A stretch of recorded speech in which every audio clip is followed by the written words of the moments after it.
Olá pessoal, bom dia, tudo bem? Tô fora de casa, tô viajando aí, como vocês devem ter percebido, mas eu queria trazer um assunto muito importante com vocês hoje, que é a solução de Bolsonaro para reverter o buraco, o caos em que nós nos enfiamos aqui no Brasil, nesses governos asquerosos que nós tivemos hoje.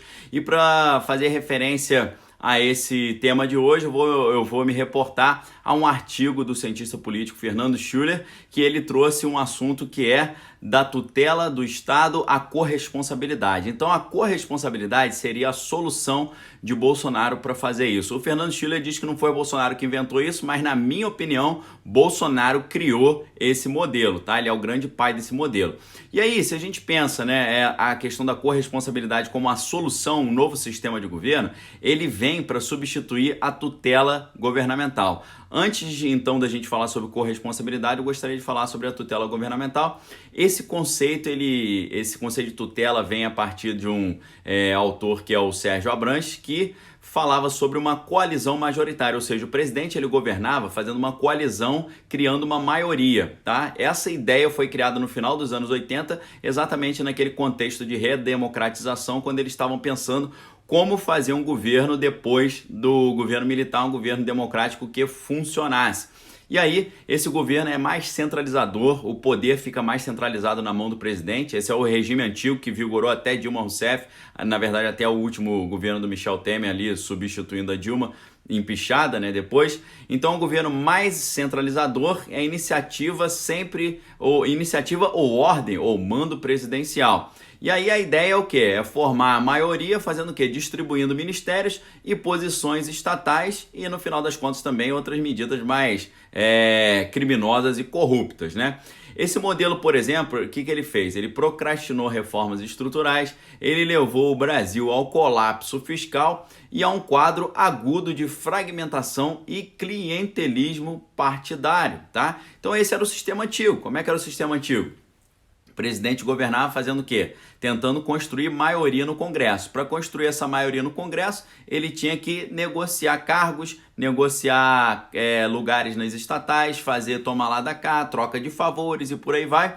Esse modelo, o que aconteceu? Caducou, atrasou as reformas estruturais, levou o Brasil a um colapso fiscal, porque era dinheiro jogado no lixo, né? O Brasil gastando mais do que arrecadava para poder agradar os parlamentares e um quadro agudo total de fragmentação e um certo clientelismo político. E aí, qual é o outro modelo? Qual é a revolução de Bolsonaro? A gente poderia, em termos de ciência política, dar um nome para a Revolução Bolsonaro. O nome da Revolução Bolsonaro é o modelo de corresponsabilidade. Repetindo aqui que o professor do INSPER, o Fernando Schuller, ele diz que não foi Bolsonaro que inaugurou esse modelo, mas para mim foi sim Bolsonaro que inaugurou esse modelo, fazendo um milagre, né? Porque como você vai ser eleito sem você fazer aliança política, sem você falar, vamos fazer o seguinte, você me apoia, que aí quando eu me tornar presidente eu te dou um carguinho. Vamos fazer o seguinte, você me apoia, quando eu tornar presidente eu favoreço o teu estado, eu dou ali um favor para você e tal, por aí vai.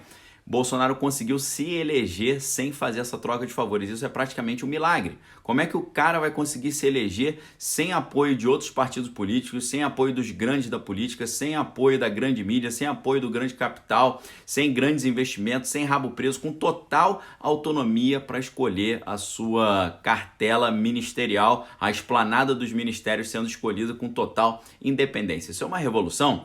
E aí o que o Bolsonaro faz? Ele cria um modelo que é o seguinte: o governo, esse modelo que o Fernando Schuller deu o nome de corresponsabilidade, ele diz que não foi Bolsonaro que inaugurou, que foi uma coisa que surgiu espontaneamente do hiato político, mas não foi não, tá? Bolsonaro, pela primeira vez na história, ele se elegeu sem dinheiro, sem apoio político, sem aliança política, sem vender alma pro capeta, sem fazer acordos espúrios, sem promessas. O cara chegou por conta própria, apoiado única e exclusivamente pelo povo brasileiro. Isso é uma revolução, isso nunca aconteceu em nenhum outro lugar no Brasil. Isso é uma revolução total, uma novidade, uma exceção da regra, uma singularidade, tá? Uma quebra de paradigma. Talvez isso nunca aconteceu em lugar nenhum do mundo. Os livros de história vão sim, aqueles que serão honestos, vão colocar Bolsonaro como alguém que revolucionou a história política, não do Brasil, do mundo. Esse modelo de corresponsabilidade, então, o que acontece? O governo ele permanece como sendo a força propulsora mais relevante da agenda política, ou seja, a iniciativa, o protagonismo continua partindo do poder executivo, ou seja, do presidente. Mas aí o que acontece? O presidente, nesse modelo, ele abre mão da tutela do Estado, ou seja, ele não fica comandando o parlamento, ali a Câmara e o Senado com essa troca de favores, cedendo espaço aos novos autores. Isso é muito legal, porque cede espaço para que os deputados federais e os senadores tenham também o seu protagonismo e também participem da construção dessa democracia brasileira que pela primeira vez ela está começando a funcionar.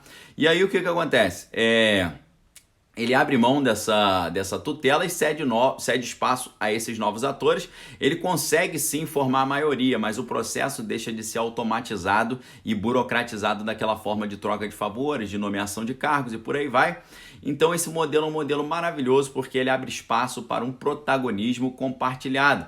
E é por isso que o nome desse modelo é corresponsabilidade, ou seja, a responsabilidade é do governo e do legislativo também. O executivo e o legislativo fazem uma parceria para poder construir o Brasil, ambos assumindo o ônus e ambos também tomando posse dos benefícios, tomando posse do bônus, né? Eles gastando, né, politicamente, fazendo o seu esforço político, mas também colhendo os frutos. Não fica, se o governo der certo, fica mérito total do presidente, se o governo der errado, fica demérito total do presidente. Não, os dois constroem junto. Se der certo, tanto o presidente quanto os deputados e senadores erraram acertaram, perdão, e se der errado, ambos erraram. É um modelo, ou seja, de responsabilidade compartilhada, por isso que o modelo é chamado de corresponsabilidade, abre espaço para um protagonismo compartilhado, ou seja, reforça a autonomia do parlamento. O parlamento deixa de ficar comandado, manipulado, influenciado e pau-mandado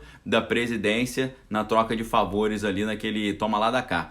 Então o que acontece? O próprio Paulo Guedes disse quando ele se manifestou no Congresso, lá nas suas aparições no Congresso, ele disse que o poder é do Congresso. Assumam a responsabilidade, claro, porque a nossa Constituição diz no artigo 1º que todo poder emana do povo, que o exerce diretamente ou por meio de seus representantes eleitos. O que significa isso? O povo exerce o poder através dos representantes eleitos, e os representantes eleitos não é só o presidente. Os representantes eleitos são os deputados e senadores. Então, é um momento maravilhoso onde eles podem assumir esse protagonismo político no Brasil também, e não ficar como garçons ali prostituídos da presidência, que ficam ali só buscando favores, buscando verbas, buscando benefícios. Não, eles podem ter um protagonismo e fazer com que o povo exerça o poder por meio deles. É um modelo maravilhoso que Bolsonaro está inaugurando, na minha opinião, ao contrário do que Fernando Schiller diz que surgiu desse vácuo de poder. Surgiu de vácuo nada. Bolsonaro construiu isso desde o início, ele vem pregando isso desde o início.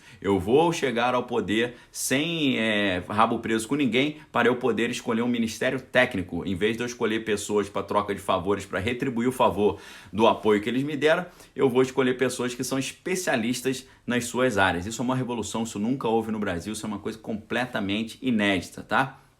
Então, é um sistema de freios e contrapesos, tá? Um sistema de compartilhamento, ou seja, uma hora o Congresso cede um pouquinho, outra hora o presidente cede um pouquinho, uma hora o Congresso vence, outra hora o presidente vence, e eles vão contrabalanceando isso e governando o país junto. É um modelo maravilhoso, e essa é a solução de Jair Bolsonaro para tirar o Brasil do buraco. É um modelo maravilhoso, inovador, nunca houve isso no Brasil, nem no mundo, nunca nenhum presidente chegou ao poder com tanta autonomia.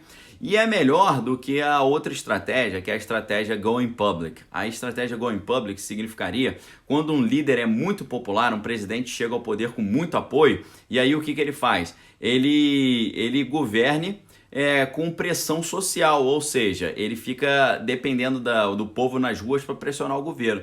Infelizmente, hoje nós ainda estamos dependendo disso, é por isso que dia 30 a gente vai ter que estar na rua em peso sim, porque nós precisamos urgentemente aprovar a reforma da Previdência antes do recesso parlamentar, senão nós vamos perder o ano de 2019 inteiro. Se nós conseguirmos aprovar a reforma da Previdência ainda antes do recesso parlamentar, antes do segundo semestre, a gente já vai colher os frutos disso no segundo semestre. O Brasil vai mudar completamente, vai receber investimentos extremamente volumosos e o Brasil vai começar a trilhar a rota das potências mundiais, tá certo? Esse é o meu recado para vocês hoje. O que eu quero dizer para vocês? Bolsonaro está construindo algo novo, é totalmente inovador, nós estamos vivendo algo inovador total na história do Brasil. Isso nos empolga, isso nos dá gás para continuar lutando, mas hoje nós ainda dependemos do go in public. A gente precisa ainda da pressão popular para pressionar o Congresso para poder aprovar essa reforma, a reforma de Paulo Guedes com 1 trilhão de economia antes do segundo semestre, antes do recesso parlamentar. Tá bom, pessoal? Anota esse vídeo, espalha essa mensagem para que o povo entenda o poder maravilhoso que nós temos nas mãos hoje e o protagonismo que o próprio Congresso pode ter agora. É uma oportunidade maravilhosa para o presidente Bolsonaro fazer um trabalho maravilhoso, mas também é uma oportunidade maravilhosa para o Congresso assumir a sua autonomia e deixar de ser garçom dos presidentes e ficar só ali no sanguessuga querendo receber cargos e ministérios para poder fazer aquilo que eles estão lá para fazer, porque o povo exerce o poder por meio dos representantes eleitos, tá bom? Dia 30, todo mundo lá nas ruas, porque ainda a gente está no sistema da pressão social, mas se Deus quiser no futuro, o Congresso vai amadurecer e vai entender que é muito melhor viver um sistema de corresponsabilidade do que uma tutela do Executivo. Tá bom, pessoal? Deixa o seu like aqui, inscreva no canal, veja se a sua inscrição está ativa. Forte abraço para vocês. Se vocês quiserem, clica aqui embaixo para se tornar membro do canal, porque você tem um vídeo adicional todos os dias aqui no canal Daniel Lopes, tá bom? Deixa um forte abraço para vocês e dê uma olhada aqui embaixo também na livraria Daniel Lopes, que tem uma lista de 7 livros mais baratos que na Amazon, livros que vão transformar o seu entendimento sobre o que está acontecendo no Brasil e no mundo, tá bom? Forte abraço, pessoal, fiquem com Deus, excelente semana para vocês e vamos firme aí porque muita coisa interessante ainda vai acontecer nessa semana. Um abraço, valeu!